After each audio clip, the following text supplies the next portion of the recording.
எழுதுறீங்களா? யாருக்கு? இல்லைங்க சார், ரொம்ப கஷ்டமா இருக்கா? நான் வேணா ஹெல்ப் பண்ணி தரவா?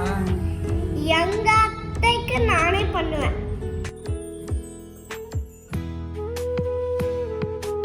கண்ணை மூடு.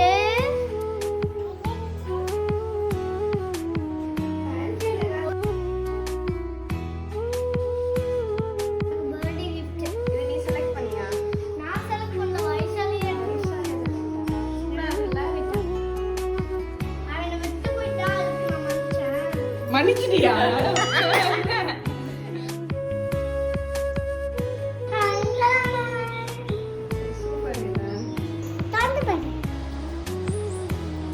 Thank you, Nilan. I love you. ஏய், அங்க ரெண்டு ஆட்டு யாரா? ரெண்டு ஆட்டு இருக்கே, யாரு? இது நான், இது அத்தை. ஓ, இதே எங்க ரெண்டு பேருக்கும். ரெண்டு பேருக்கும். அப்ப முன்னாடி ஒரு ஆட்டு இருந்தது இந்த கார்டுல. கார்டு ஃபுல்லா ஆட்டா இருக்கு. மாமா கூட கொடுத்துருப்பாங்களான்னு தெரியல. இது வந்து அத்தைக்கும் எனக்கும், இது வந்து அத்தைக்கு மட்டும்தான். Thank you, Nilan. இது ரெண்டும் நமக்கு. Thank you. I love you. I love you.